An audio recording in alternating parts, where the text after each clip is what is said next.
Hey everybody, in today's video I'm going to show you how to make a color changing shimmery / glitter lip oil the business Weslynn way. This lip oil applies clear with shimmer, and then when it dries down it leaves a pink lip tint. So let's get started. So the first ingredient you're going to need is P250, which is a skin conditioning age emollient and a binding agent, and that's all the benefits.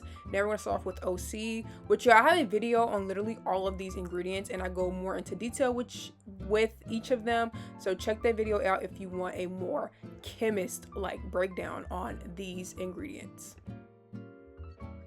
I know that you're probably thinking, girl, you're not using any oil. I thought this was a lip oil. It is, but this one is actually friendly if you are allergic to nut oils, which I know actually a couple people are. So I did want to make a different type of recipe. But now we're gonna go in with your pigment. TKB Trading is like my go-to when it comes to pigments and shimmers. But yeah, get a skin safe shimmer, but a cosmetic safe shimmer as well. Do not use craft store glitter.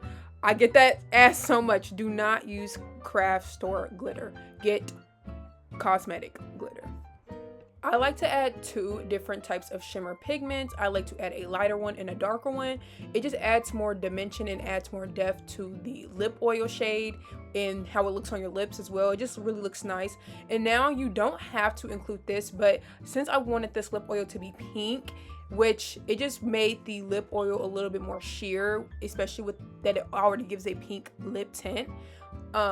Yes, I just used a pink so that it gives a more sheer effect on the lips. So you could do that, or you don't got to. You don't have to use a color pigment, but me personally, I did.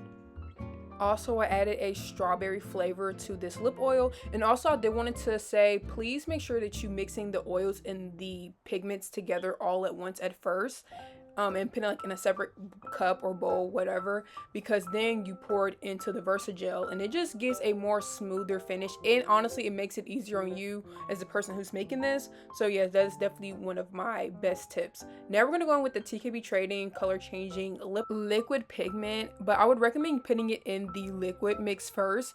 I wanted to put it in the base first so that it can activate already, but if you don't want it to activate already, put it in the liquid. But I did want the pink to kind of already go off in the tube that I'm going to put it in, so that's why I did that. And honestly, it wouldn't have made that much of a difference anyway because the lip oil is pink, but you know, that's just like something that you should maybe know if you're making this recipe.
And this is what the lip oil looked like on me and how it looked like on my hand. It is a really, really, really pretty shade of pink. And I think if you sold this in your shop, it'll be one of the top sellers. It's so pretty. But I will have this available on my website really, really, really soon. So thank you so much for watching this video. Subscribe if you want to see more videos like this. And bye. And I'll see y'all in the next video.